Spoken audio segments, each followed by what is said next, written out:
parle. Chaque jour, Charles et Carole vous présentent la leçon de l'école du sabbat.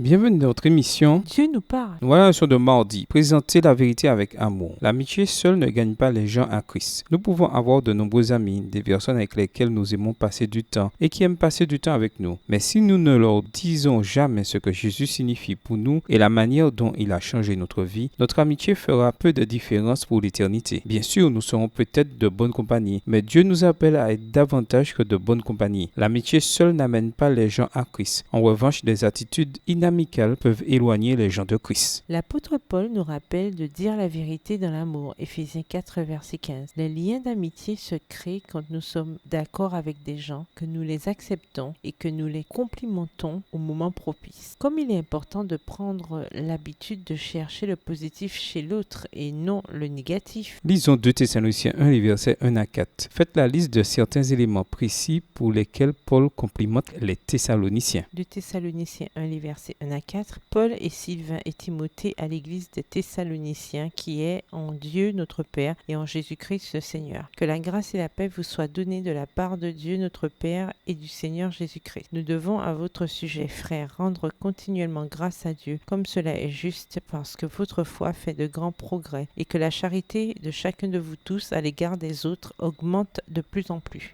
Il y a des gens qui semblent prendre plaisir à chercher ce qui ne va pas chez les autres, comme si cela les rassurait sur eux-mêmes. Pour l'apôtre Paul, c'était tout le contraire. Il cherchait le positif dans les églises qu'il servait. Assurément, il réprimandait l'erreur et ne cautionnait pas le péché, mais sa priorité était de bâtir les églises qu'il établissait. Et il le faisait entre autres en mettant l'accent sur ce que les gens faisaient de bien. La déclaration de N.G. Watt sur l'importance des relations positives est remarquable. Si nous voulions nous humilier devant Dieu, devenir aimables, courtois et compatissants, il se produirait sans conversion à la vérité là où il ne s'en produit qu'une aujourd'hui. Extrait du livre Testimonies for the Church, volume 9, page 189. Réfléchissez à cette déclaration un instant. Qu'est-ce que cela signifierait pour votre Église si l'amabilité, la courtoisie et la compassion débordaient du cœur de chaque membre? À quoi ressemblerait une telle Église? Sondez votre cœur et demandez-vous comment vous pourriez faire mieux dans ce domaine. Au revoir. Et à demain si Dieu veut.